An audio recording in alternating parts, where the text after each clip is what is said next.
우리 하나님 은혜가 온 성도들에게 함께하기를 바랍니다. 이제 우리가 이 코로나 바이러스가 아무래도 좀 장기로 갈 것 같아서 우리 교회 안에서 이제 방역 사역팀을 이렇게 조직을 했어요. 그래서 방역 사역팀을 조직을 하면서 제일 첫 번째가 뭐냐 하면 우리 교회 안에 모든 사람들이 전부 마스크 쓰기. 그래서 모든 사람은 목사도 포함이 됩니다. 설교 시간에도 마스크를 쓰기. 그래서 첫 번째 제가 말을 들어야 되잖아요. 그래서 마스크 쓰고 설교를 합니다. 일부 예배 한번 해보니까 쉽지는 않은데 그래도 해야죠. 지켜야죠.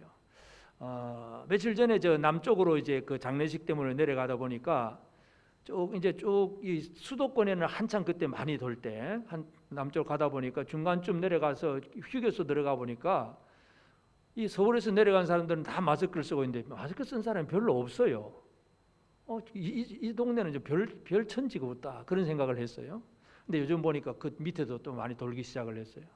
그래서 뭐 꼭 그 마스크 안 써서 그렇다 하는 그 말은 뭐 꼭 맞는 말은 아니겠지만 하여튼 최대한 조심할 건 조심해야 되는 거예요. 두려워할 필요는 없지만 조심해서 마스크를 쓰고 우리가 예배도 드리고 뭔가를 해 나가는 거 중요하다고 생각이 됩니다.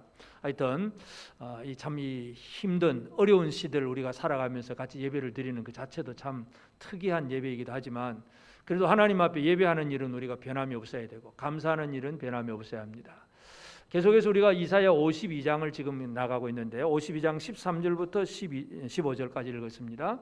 이사야에서는 여호와의 종이라고 하는 여호와의 종의 노래가 4번이 나온다 그랬는데 오늘 이제 읽은 본문은 그 여호와의 종의 4번째 노래입니다. 4번째 노래 이사야 52장 13절부터 53장 12절까지 이게 이제 4번째 여호와의 종의 노래입니다. 그래서 여호와의 종 자기 백성을 구원하는 하나님의 종이 어떤 분인가 하는 그 부분을 우리가 살펴보는데 오늘은 이제 이 53장까지 전체를 안 보고 52장 15절까지만 따로 읽었습니다. 이것은 4번째 여호와의 종의 노래에 대한 서론 부분입니다.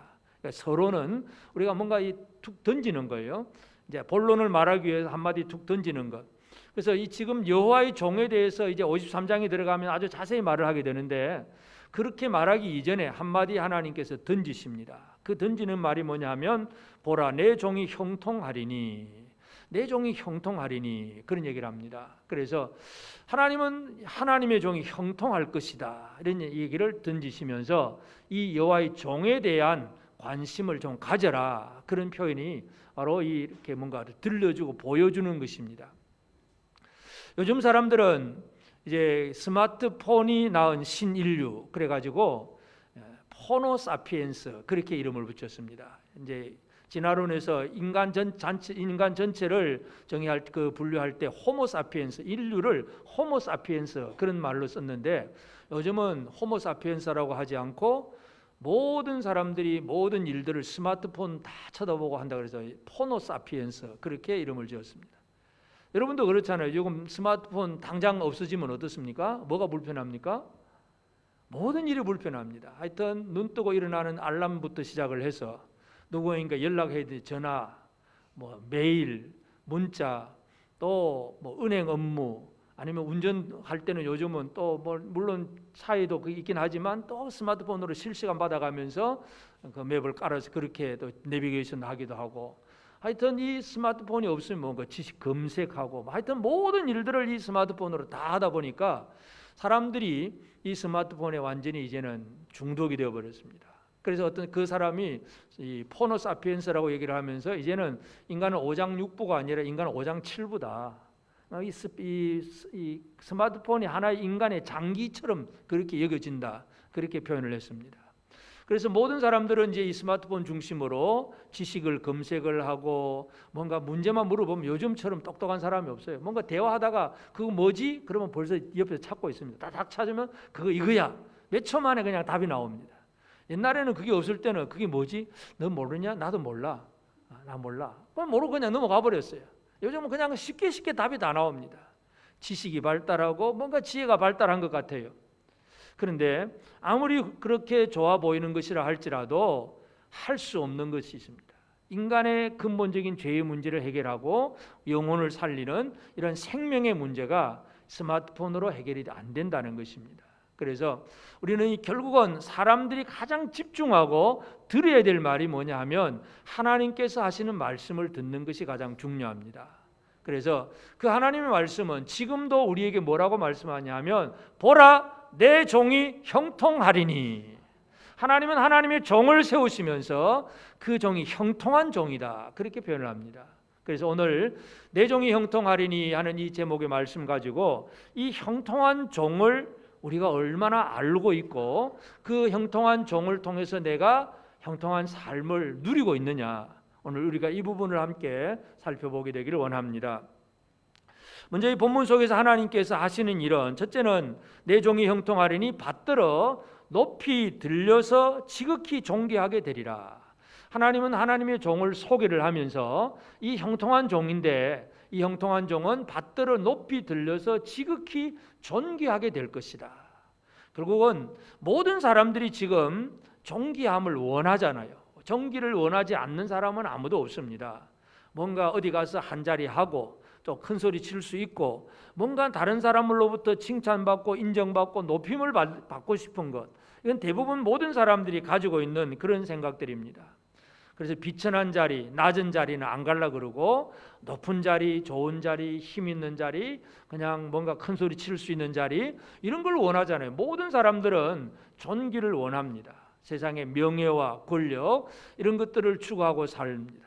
그러나 그 존귀는, 세상의 존귀라고 하는 것은 얼마 못 갑니다. 우리가 계속해서 살펴보았지만 바벨론도 무너지고 또 바벨론을 무너뜨린 메데 바사도 또 무너지게 될 것이고 또 그를 무너뜨린 또 헬라도 또 무너지고 로마 황제도 무너지고 다 무너지는 거예요.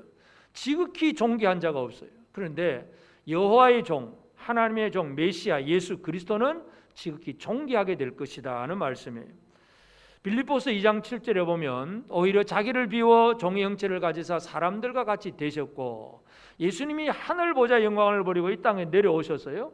가장 비천한 종의 모습으로, 사형을 당한 사형수의 모습으로 내려오셨습니다. 종의 형체를 가졌습니다. 그래서 그렇게 사역을 하셨는데, 그래서 하나님께서 그 종을 어떻게 높이셨느냐, 10절부터 9절 10절을 보면 이러므로 하나님이 그를 지극히 높여 모든 이름 위에 뛰어난 이름을 주사 하늘에 있는 자들과 땅에 있는 자들과 땅 아래에 있는 자들로 모든 무릎을 예수 이름에 꿇게 하시고, 여러분 예수 그리스도만이 하늘에 있는 모든 자들, 땅에 있는 자들, 땅 아래에 있는 모든 자가 그 무릎을 꿇고 그분 앞에 경배할 수 있는 것, 예수밖에 없습니다. 세상에 뭐 왕도 있고 잘난 사람 많이 있지만 뭐 몇몇 사람에게는 인정도 받고 존경을 받을는지 몰라도 이 정도의 지극히 존귀함을 받을 존재는 세상에는 아무도 없습니다. 하늘에 있는 자들, 땅에 있는 자들, 땅 아래에 있는 자들로 모든 무릎을 예수 이름에 꿇게 하시고, 그래서 이 하나님께서 세우시는 이 형통한 종, 이 형통한 종은 지극히 존귀하게 될 것이다. 이 지극히 존귀하게 될 것이다, 이 말이 뭐예요? 이 종을 좀 봐라.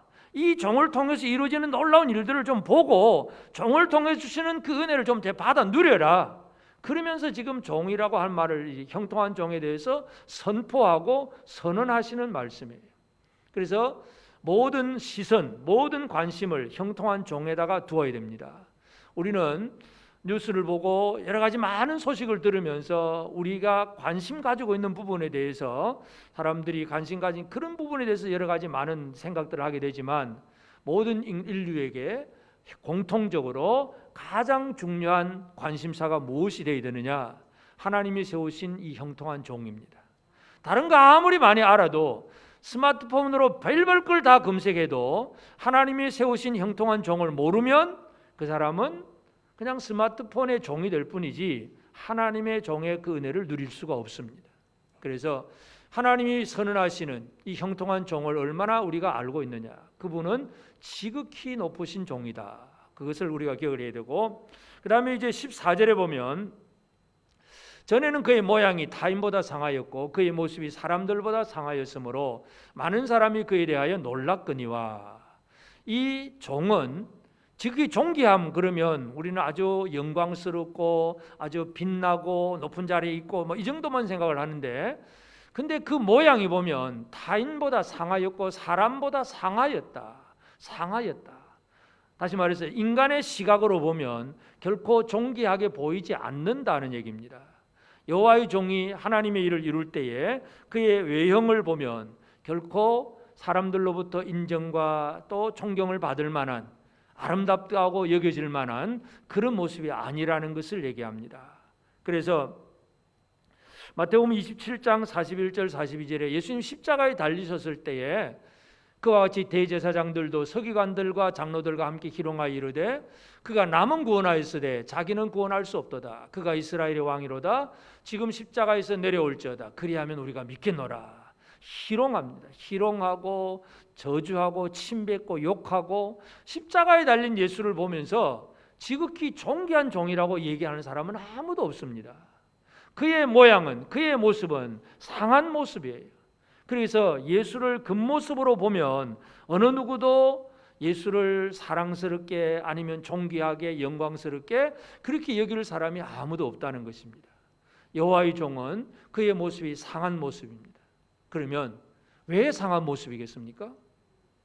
여호와의 종이 상한 모습이라는 얘기는 결국은 죄로 말미암아 멸망당할 우리가 상해야 되는데 그 종이 대신 상한 거예요. 이게 바로 이 여호와의 종의 상한 모습의 이유입니다. 그래서 그가 상했다는 것에 대해서 우리는 비난할 것이 아니라 그가 왜 상했느냐, 나 대신, 나 때문에 상한 것이고 내 대신 상한 것이라는 이 사실을 깨닫는 것이 중요합니다. 그래서 15절에는 또 뭐라고 얘기합니까? 그가 나라들을 놀라게 할 것이며 왕들은 그로 말미암아 그들의 입을 봉하리니 이는 그들이 아직 그들에게 전파되지 아니한 것을 볼 것이요 아직 듣지 못한 것을 깨달을 것임이라. 결국 여호와의 종이 하는 일은 모든 나라들이 놀라고 사람들이 놀랍니다. 왕들이 할 말을 잃어버리고 입을 봉합니다. 할 말이 없는 거예요. 왜?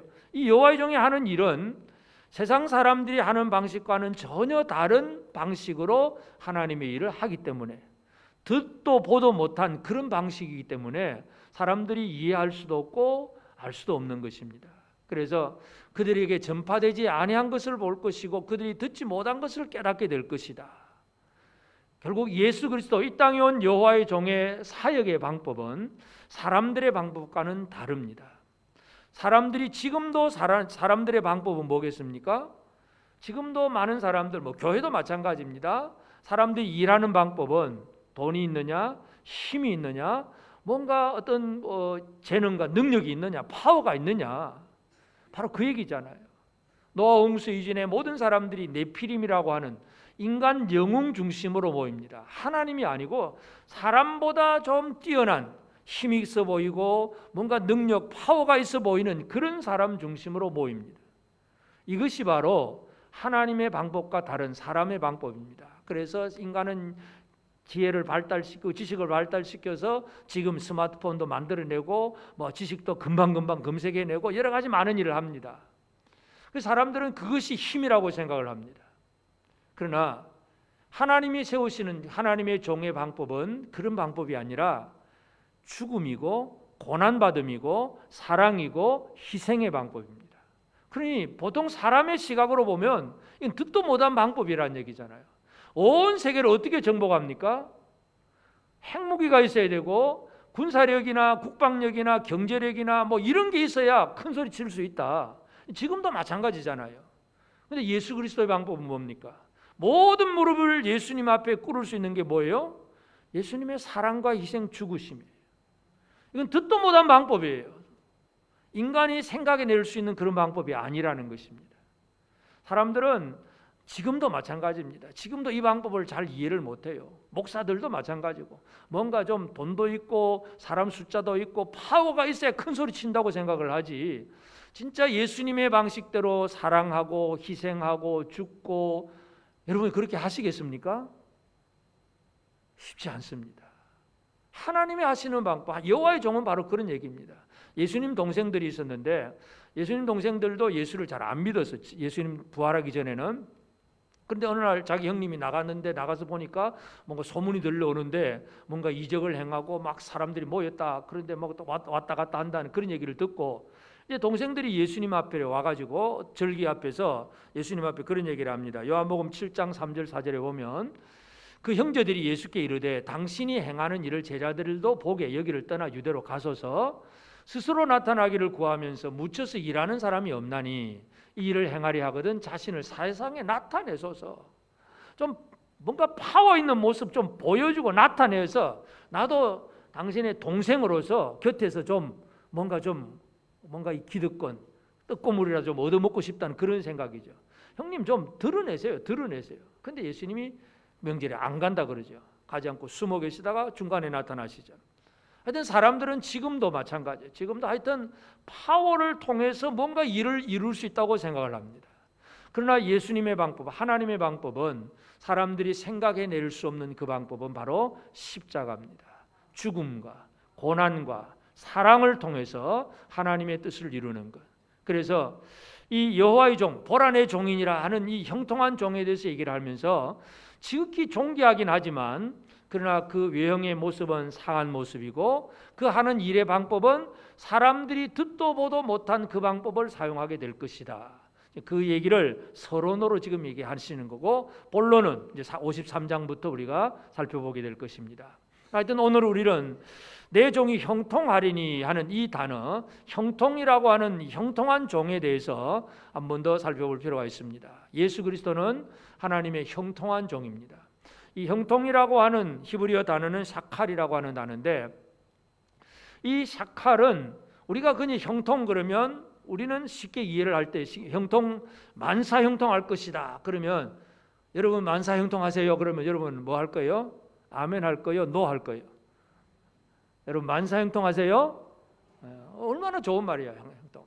모든 일 하는 일마다 다 잘 된다는 얘기잖아요. 형통하리라. 그런 의미도 있어요. 근데 이 샤칼이라고 하는 단어는 그 의미 말고도 또 다른 의미들이 있습니다. 첫 번째 의미는 뭐냐 하면 이 지혜의 단어인데 숙고하고 주의하고 집중해서 뭔가를 깨달아내는 것. 그냥 자세히 살펴서 그 대상이 무엇인지를 정확하게 이해하고 깨닫는 것. 이것이 바로 샤칼이라고 하는 단어를 그곳에 사용을 합니다. 이사야 41장 20절에서 우리가 이미 보았지만 한번 봅시다. 이사야 41장 20절에 무리가 보고 여호와의 손이 지으신 바요 이스라엘의 거룩하신 이가 이것을 창조하신 바인 줄 알며 함께 헤아리며 깨달으리라. 헤아리고 깨닫는다는 얘기가 샤칼입니다. 그러니까 하나님이 이 세상을 지으셨고 이스라엘의 거룩하신 이가 이것을 창조하셨다는 것을 이거 하나님이 창조하신 하나님의 작품이구나. 이게 깨달아지는 것이 샤칼 들어오는 것입니다. 옆에 있는 분들은 하나님의 작품입니다. 깨달아지십니까 여러분? 그 깨달아지면 여러분은 샤칼입니다. 형통한 분들입니다. 깨닫는 것. 근데 정확히 깨달은지 모르겠어요. 자, 예수 그리스도가 이 땅에 오셔서 많은 사람들이 예수님께로 몰려왔을 때에 예수님은 그 사람들에 대해서 샤칼을 어떻게 하셨느냐 하면 마태복음 9장 36절에 보면 무리를 보시고 주위에서 집중해서 보시고 불쌍히 여기시니 이는 그들이 목자 없는 양과 같이 고생하며 기진함이라. 그러니까 예수님이 무리들을 바라보시면서 주의하고 집중하고 숙고하시면서 뭘 깨닫습니까? 사람을 보면서 목자 없는 양이구나. 이들은 목자 없는 양이구나. 이거 깨닫는 것입니다. 이것이 샤칼이에요. 여러분 이 샤칼 때문에 우리가 주의 은혜를 누리고 사는 거예요. 예수님 우리에게 관심도 없고 우리를 살펴보지도 아니하고 집중해서 쳐다보지도 않고 이해하려고도 하지 않으면 주의 은혜가 나타날 수가 없는 거예요. 우리를 바라보시면서 이는 목자 없는 양이구나. 그리고 우리는 양을 안 키워서 잘 모르긴 하지만 저 중동 지역에 양을 키우는 목자들의 얘기를 보면 여러분 이 양이라고 하는 동물은 자기 스스로를 보호할 수 없습니다. 왜 그냥 이 맹수가 와도 자기를 지킬 수도 없고 또 목자 없이 길을 잃어버리면 아주 이 눈이 그렇게 밝지 못해 한 1m, 2m 이상도 볼 수가 없어가지고 갈 길도 못 찾고 그러니 뭐 먹을 것 마실 것 전부 어떤 목자의 인도함을 따라서 먹고 마시고 안전함을 얻습니다. 길을 잘못 뛰었는데 양이 예를 들어서 넘어졌다. 넘어지고 이제 배가 공중에 둥 떠 있으면 시간이 지나면 막 가스가 차오른다. 스스로 일어날 수도 없어요. 넘어지면 스스로도 못 일어나는 것이 양의 존재예요. 그러면 하늘에서 새가 빙글빙글 돕니다. 양을 노리는 새.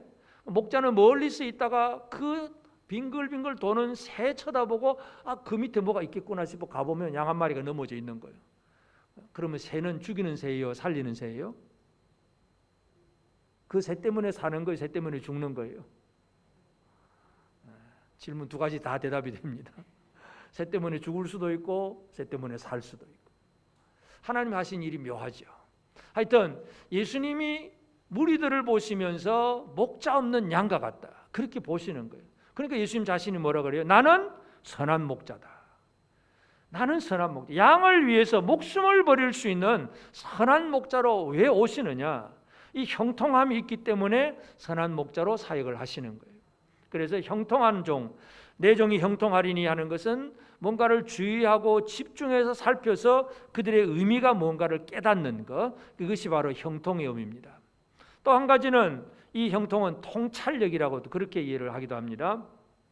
통찰력, 다른 말로 해서 이것은 하나님의 마음을 가지고 모든 걸 쳐다볼 수 있는 것, 하나님의 마음으로 모든 것을 이해하는 것입니다. 예레미야 3장 15절에 보면 내가 또 내 마음에 합한 목자들을 너에게 주리니 그들이 지식과 명철로 너희를 양육하리라. 여기서 지식과 명철로 할 때 지식과 샤칼로 너희를 양육하리라 하는 말씀이에요. 그러니까 이 내 마음, 하나님의 마음에 맞는 목자들, 하나님께서 그들을 이제 이스라엘의 지도자를 보내주시겠다는 약속이죠. 그들이 하나님 주신 그 통찰력을 가지고 자기 백성들을 잘 이끌어가는 것. 여러분, 이게 얼마나 큰 복인지 몰라요. 여러분, 우리나라 대통령이 이 샤칼을 가지고 나라를 잘 다스리면 얼마나 좋을까요? 안 그래도 잘한다고 지지하는 분도 있을 거고 그렇지 않다고 반대하는 분들도 있겠지만, 하여튼 세상의 왕들이 하나님 주신 이 지혜를 가지고 모든 걸 살펴서 명철함을 가지고 자기의 그 백성들, 양무리들을 양육을 잘한다면 얼마나 큰 복인지 모릅니다.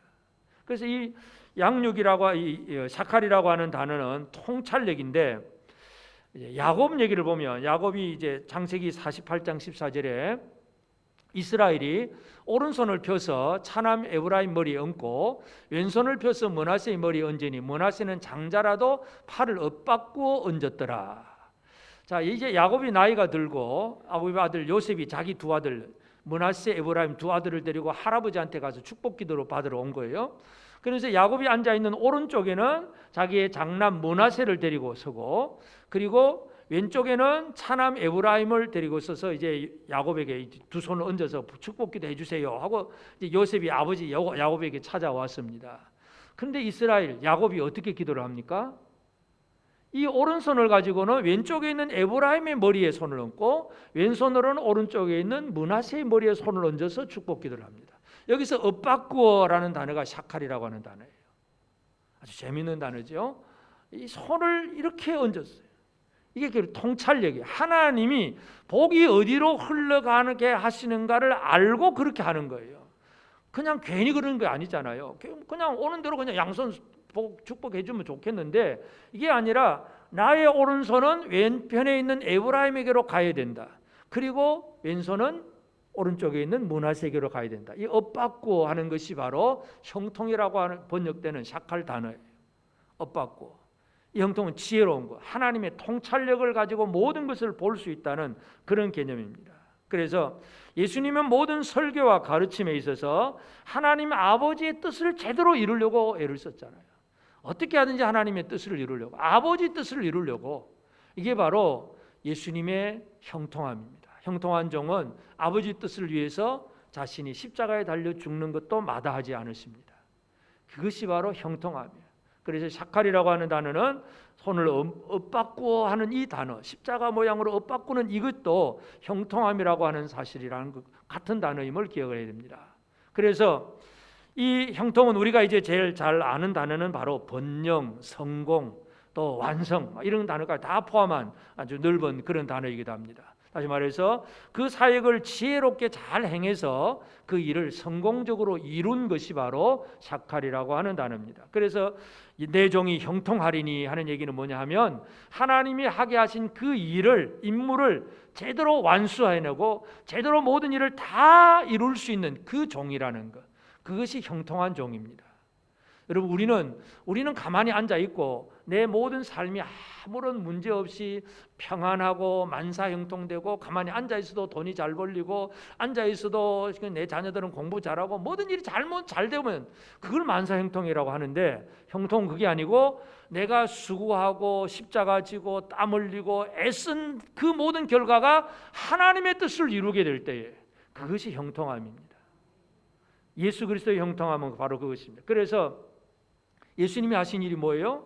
창조주 하나님이 피조물이 되시고 그렇게 거룩하고 의로우신 분이 죄인의 몸을 입으시고 십자가에 달려 죽으시고 자기를 철저하게 낮추시는 것, 그래서 결국은 사람을 구원해내는 것, 이게 바로 형통이고, 이 형통은 바로 임무를 완수하는 것이고 완공하는 것입니다. 오늘 우리는 예수 그리스도가 형통한 종이라고 하는 사실, 우리를 잘 통찰력을 가지고 우리가 어떤 존재인가를 알고, 그리고 하나님의 마음을 품고 우리 이걸 어떻게 이끌어가야 될지를 알고 그 하나님의 뜻을 다 이루는 그분이 바로 형통한 종입니다. 오늘 우리는 이 형통한 종에 좀 더 관심을 가져야 되겠습니다. 우리 눈에 보이는 것은, 이 세상의 뉴스들은 그냥 코로나 또는 경제, 정치, 사회 여러 가지 많은 문제들이 우리에게 들려주고 있지만 제일 중요한 것은 하나님께서 보여주시고자 하시는 이 형통한 종에 대한 그러한 마음과 생각을 가지라는 얘기입니다. 그래서 이 형통한 종에 대해서 우리가 어떤 삶을 살아야 되느냐, 제일 첫 번째는 우리는 지금 하나님께서 지금 서론적으로 선포를 하시는 거예요. 보라, 내 종이 형통하리니, 내 종이 형통할 것이다 하고 던진 하나님의 말씀에 대해서 우리가 할 일이 뭐가 되겠습니까? 하나님 하신 말씀에 우리가 할 일은 다른 거 없어요. 아멘. 그냥 말씀을 있는 그대로 받아들이는 것, 그보다 더 귀한 일이 없어요. 우리가 뭐 어떤 일을 해내려고 애를 쓰는 것이 아니라 하나님의 말씀에 대해서 있는 그대로를 믿음으로 받아들이는 것, 말씀을 제대로 받는 것, 이게 가장 중요합니다. 모세가 이스라엘 백성들을 이끌어내고 이제 광야 40년의 생활을 마치고 모압 평지에서 신명기에 설교를 하잖아요. 쭉 하나님의 말씀을 잘 설교를 하고 마무리할 때 무슨 얘기를 하느냐면, 신명기 30장 15절 16절 보면, 보라, 내가 오늘 생명과 복과 사망과 화를 내 앞에 두었나니 곧 내가 오늘 네게 명령하여 내 하나님 여호와를 사랑하고 그 모든 길로 행하며 그의 명령과 규례와 법도를 지키라 하는 것이라. 그리하면 내가 생존하며 번성할 것이요, 생명과 사망, 복과 화, 저주, 이런 것이 네 앞에 있으니까 이게 선택해라는 얘기야. 하나님의 말씀을 들려주었으니까 자, 이걸 믿음으로 받을래 안 받을래? 말씀을 믿음으로 받으면 하나님이 약속한 생명을 누리는 것이고, 안 믿으면 하나님 주신 생명이 없다, 저주고 화다. 이게 이제 모세의 마지막 결론이에요. 그러므로 우리가 지금도 하나님께서 말씀하시는 이 종에 대해서, 보라, 내 종이 형통하리니, 그럼 우리가 할 일이 뭐겠어요? 아멘. 그 종을 내 마음으로 받아들이는 것, 내 삶 속에 그 종이 임하셔서 나를 다스려 주기를 원하는, 영접하는 생활, 이것이 우리에게 가장 필요한 일입니다. 그래서 우리의 삶 속에 여러 가지 많은 문제가 있다고 할지라도 가장 근본적인 문제는 여호와의 종, 하나님이 세우신 종이 내 안에, 내 믿음으로 내 안에 들어와 계시는 것, 그렇게 되면 그게 바로 내가 형통한 사람이 되는 길입니다. 예수 그리스도가 내 안에 계시면, 형통한 종이 내 안에 계시면 내가 바로 형통한 사람이 된다는 사실을 우리가 이것을 기억하십시다. 그리고 이제 형통한 사람이 되면 하나님은 형통한 사람을 통해서 형통하게 일이 이루어지기를 원합니다. 형통이라고 하는 것이 바로 숙고하고 주의하고 집중해서 살펴보면서 깨달아내는 것인데, 내가 형통한 사람이 되었다고 하면서도 주의하고 집중하는 일을 제대로 못하면 또 형통한 일을 망치는 그런 일을 하게 됩니다. 예수님께서 처음부터 제자들을 뽑아놓고 처음부터 십자가 고난 얘기를 안 하셨어요. 처음에는 그런 얘기 하지 않고 그냥 사람 낚는 어부가 되라 이렇게 막 권능도 주어서 막 귀신도 쫓아내고 막 여러 가지 많은 일들을 하게 하면서 하여튼 제자들이 신이 났어요. 예수님 설교 듣고 아멘하고 막 권능 가지고 뭐도 하고 너무 신이 났어요. 근데 이제 마태복음 16장에 가서 예수님이 베드로에게 질문합니다. 너희들은 나를 누구라고 하느냐? 베드로가 정확하게 대답하지요. 주는 그리스도시요 살아계신 하나님의 아들입니다. 바요나시마나 내가 복이 있다.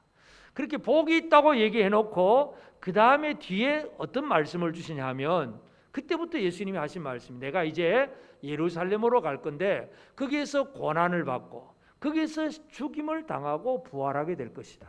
고난 얘기를 하잖아요. 고난과 죽음 얘기를 하니까 베드로의 반응이 무슨 반응입니까? 성경에 보면 항변을 합니다. 항의하고 막 그냥 뜯어 말리는 거예요. 어떻게 그럴 수가 있냐고. 나는 예수님 당신 믿고 따라왔는데 어떻게 죽는다고 그러냐고. 우리가 그럴 수가 있냐고 막 예수를 뜯어 말리잖아요. 그때 예수님 베드로에게 뭐라 그럽니까? 사탄아 물러가라. 예수에 대해서 집중하고 주의하고 숙고하면 예수 그리스도는 고난과 죽음을 통해서 부활로 생명을 이루는 분이구나. 이게 깨달아져야 되는데 베드로가 주는 그리스도시요 살아계신 하나님의 아들입니다. 이 고백까지는 했는데 고난을 통해서 부활을 이루시는 예수님의 사역을 이해를 못하는 거예요. 형통한 사역을 할 수 없다는 얘기입니다. 다시 말해서 우리가 믿음으로 고백하고 하나님의 백성이라고 그렇게 자부심은 가질 수 있을는지 몰라도 아직도 예수님의 사역의 방식을 제대로 모르면 우리도 그냥 예수님 붙들고 흔드는 사람입니다. 그런 사람들에게 들려주는 주님의 말씀 뭐라고요? 사탄아 물러가라. 너무나 무서운 책망입니다. 우리는 예수 그리스도에 대해서 깊게 관심을 가지고 집중하고 주의하고 생각해내야 됩니다. 예수가 이런 분이구나. 이 고난과 희생과 사랑을 통해서 이 일들을 이루었구나. 이게 깨달아지고 이게 내 삶의 체험화될 때에 이게 바로 형통한 사역을 할 수 있는 자가 되는 것입니다. 그래서 예수님은 제자들에게 뭐라고 합니까? 누가복음 14장 27절에 보면 누구든지 자기 십자가를 지고 나를 따르지 않는 자도 능히 내 제자가 되지 못하리라. 예수님은 제자들에게 자기 십자가 지고 따라오라. 십자가 지고 따라오라. 십자가는 내가 질 테니까 너희들은 나만 믿어 따라와. 이 얘기가 아니에요. 예수님도 십자가 지셨고 각자 자기 십자가 지고 따라오라는 얘기잖아요. 여러분 십자가 지고 따라가십니까? 십자가는 고난이고 아픔이고 희생이고 죽음입니다. 그러나 하나님의 뜻을 이루기 위한 고난이고 하나님의 뜻을 성취하기 위해서 내가 당하는 그 희생이 바로 십자가입니다. 그냥 힘들고 어려워서 십자가가 아니라 하나님의 뜻을 이루는 과정 속에서 나오는 모든 고난들이 십자가인데 그것 메고 내게 주어진 거 벗어버리지 말고 내가 나를 이렇게 헌신하게 하시는구나 하고 그것을 메고 주의 발자취를 따라가는 것. 예수님이 그걸 원하셨습니다. 이 사람이 바로 형통한 종이라는 얘기입니다. 여러분 형통한 종이 되자는 얘기는 우리가 그냥 모든 하는 일을 손대는 일마다 만사형통 모든 일이 좋아진다 그 개념이 아니라 십자가를 지고 주의 발자취를 따름으로 하나님의 뜻을 이루는 그 형통한 종이 되자 그 말씀입니다. 형통한 종이 됩시다. 옆 사람에게 우리가 거리는 멀지만 큰 소리로 형통한 종이 됩시다. 잘 되세요 이 개념만은 아닙니다. 분명히 잘 되는 개념도 있지만 그 과정 속에는 희생과 죽음을 통한 사역이라는 사실을 우리가 기억을 해야 됩니다. 그리고 이제 우리는 오늘 특별히 이제 우리가 맥주감사절이기도 한데요, 이 형통을 누릴 줄 알아야 됩니다. 이 성공하고 완성하는 그 형통함을 누릴 수 있어야 되는데 예수님의 그 사역의 그 모든 것들을 이제 구약의 절기로서 우리가 이해를 하고 해석을 해보면 구약의 절기가 유대인들에게는 이제 7가지가 있잖아요. 가장 쉽게 표현하면 제일 앞부분에 봄의 세 절기, 가을의 세 절기, 그리고 중간에 하나 좌우 세 개 이렇게 이해하면 가장 외우기 쉽습니다.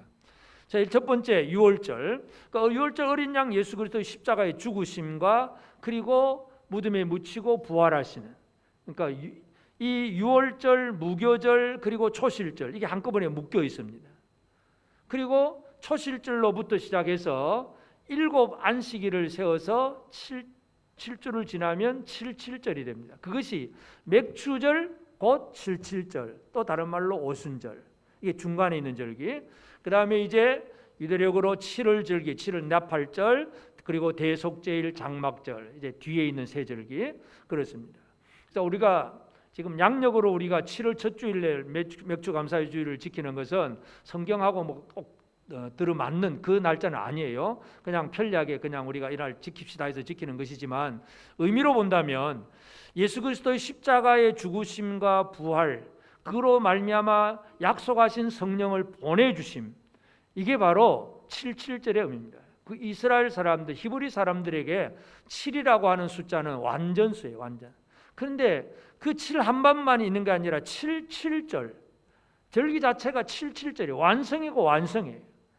우리가 인간이 어떻게 완성이 되느냐? 죄인이 완성되는 것은 예수 그리스도가 우리를 위해서 십자가에 달려 죽으시고 죄를 사해 주셨고, 그것으로 끝나는 게 아니라 하나님의 영이 우리 안에 임하심으로, 이게 완성이에요. 여러분은 77절입니다. 예수 그리스도가 나를 위해서 모든 죄를 씻어 주셨을 뿐만 아니라 보혜사 성령이 우리 안에 임하심으로 영의 사람이 되는 것, 하늘의 사람이 되는 것, 이게 지금 우리에게 이루어진 일입니다.